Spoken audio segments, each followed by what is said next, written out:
جب بھی میں کہیں نئے شہر میں جاتا ہوں تو کوئی نہ کوئی میرے پاس آتا ہے، اور اکثر زیادہ لوگ آتے ہیں اور مجھے یہ کہتے ہیں کہ ہم نے آپ سے اکیلے میں بات کرنی ہے۔ اور وہ بات یہ ہے کہ بعض اوقات مجھے ایسے شبہات آتے ہیں کہ واقعی میں اللہ تعالیٰ پہ ایمان رکھتا ہوں کہ نہیں، اور مجھے واقعی ایمان ہے یا نہیں، اور کیا اللہ تعالیٰ اس چیز کی مجھے سزا دیں گے کہ میرے ذہن میں ایسے خیالات آ رہے ہیں۔ اس کے جواب میں رسول صلی اللہ علیہ وسلم ہمیں آسانی فرماتے ہیں ہمارے لیے دو چیزیں بتا کر۔ آپ نے فرمایا کہ آپ لوگ ایسی باتیں کر رہے ہوگے، ایسے مکالمے کر رہے ہوگے، اور آپ لوگ بیٹھ کے اللہ تعالیٰ کی خلقت کے اوپر تدبر کر رہے ہوگے کہ اللہ تعالیٰ نے اس چیز کو پیدا کیا، اس چیز کو پیدا کیا، اور آپ میں سے کوئی ایسا کہے گا فمن خلق اللہ، تو اللہ تعالیٰ کو کس نے پیدا کیا؟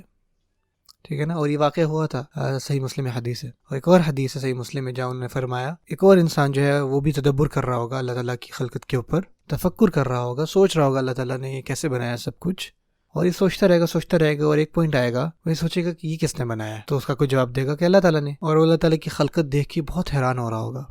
اور پھر اس کے پاس شیطان آئے گا، ڈیول آئے گا، اور اسے کہے گا فمن خلق اللہ، تو اللہ تعالیٰ کو کس نے پیدا کیا ہے؟ آپ صلی اللہ علیہ وسلم نے ان دونوں حدیث کے آخر میں یہی فرمایا کہ جب آپ کے ذہن میں یہ خیال آئے نا، جب آپ کے اندر شیطان یہ وسوسہ ڈالے من خلق اللہ، اللہ تعالیٰ کو کس نے پیدا کیا ہے، تو انہوں نے فرمایا کہ جلدی سے کہو آمنت باللہ، میں اللہ تعالیٰ پر ایمان لاتا ہوں۔ آپ ایسا کرنے کے ساتھ سب سے پہلے تو آپ کے ذہن سے جو شیطان کے وہ وسوسے ہیں وہ دور ہوتے ہیں، اور آپ اپنا جو ایمان ہے وہ واپس تازہ کرتے ہیں۔ اب سوال یہ پیدا ہوتا ہے کہ کیا اللہ تعالیٰ آپ کے ان خیالات کے اوپر بھی آپ کو سزا دیں گے، یا جو بھی وسوسے آپ کے ذہن میں آتے ہیں ان کے اوپر بھی؟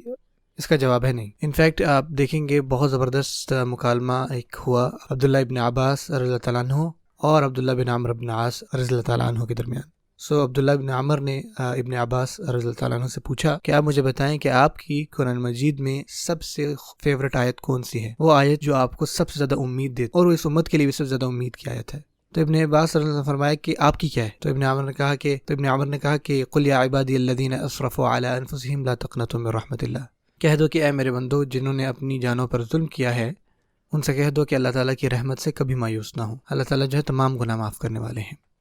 جو ابن عامر ہے، جب آپ ان کی زندگی کے بارے میں پڑھتے ہیں، ان کی زندگی میں کافی دشواریاں تھیں، کافی مصیبتیں تھیں، اور یہ وہ آیت تھی جن سے ان کو امید ملتی، اس آیت سے بہت امید ملتی ہے، اس بات کا یقین کہ اللہ تعالیٰ ان کے گناہ معاف کر دے گا، یہ بہت ہی پرسکون بات ہے۔ اس کے جواب میں ابن عباس رضی اللہ تعالیٰ عنہ نے یہ کہا، جہاں تک میری بات ہے، جو مجھے سب سے زیادہ امید والی آیت لگتی ہے نا، وہ ابراہیم علیہ السلام کی واقعے میں ہے، جب انہوں نے اللہ تعالیٰ سے فرمایا ربی الذی یحیی و یمیت،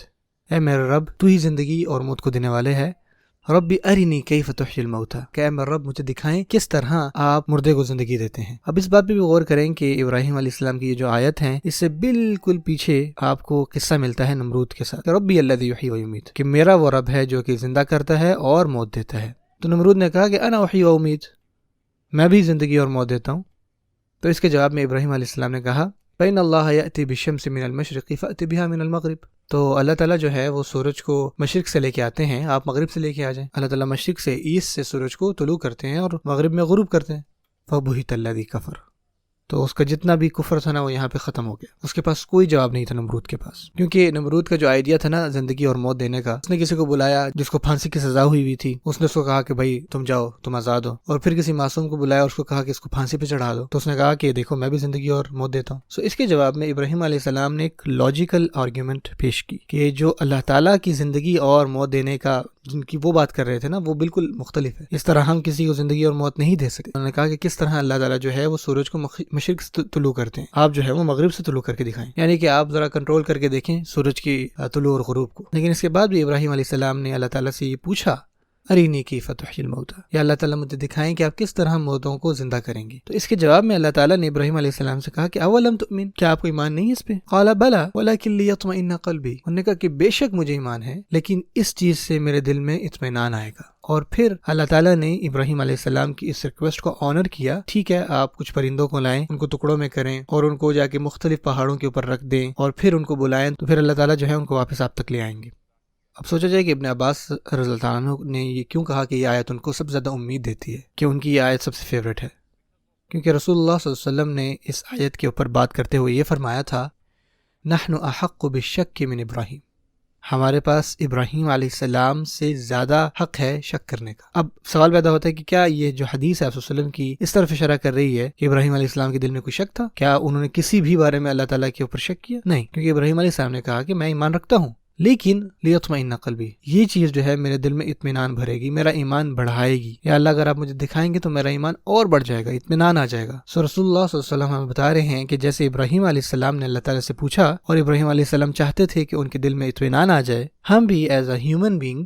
ہم بھی چاہتے ہیں کہ ہمارے دل میں اطمینان آ جائے. ہمارے ذہن میں یہ سوالات آتے ہیں، یہ خیال آتے ہیں، اور اللہ تعالیٰ ان خیالات کی وجہ سے آپ کو سزا نہیں دیں گے کبھی بھی. اللہ تعالیٰ کسی بھی وسوسے اور جو خیالات آپ کے ذہن میں آ رہے ہوتے ہیں اس کے اوپر آپ کو کبھی بھی سزا نہیں دیں گے. رسول اللہ صلی اللہ علیہ وسلم نے یہ فرمایا ہے، اللہ تعالیٰ نے میری امت کو معاف کر دیے ما حدثت به انفسها ما لم تقل او تعمل بها، تب تک جب تک اس نے خود سے ہی وہ بات کی ہو اور اس پہ عمل نہ کیا ہو. مثلا آپ کے ذہن میں یہ چیزیں آ رہی تھیں لیکن آپ نے اس کے اوپر عمل نہیں کیا اور اس پر کوئی بات نہیں کی، تو اس کے اوپر انشاءاللہ پھر آپ پریشان نہ ہوں، کیونکہ یہ جو وسوسے ہیں نا، یہ کلیئرلی شیطان کی طرف سے ہوتے ہیں تاکہ وہ آپ کو اللہ تعالیٰ سے دور کرتے ہیں.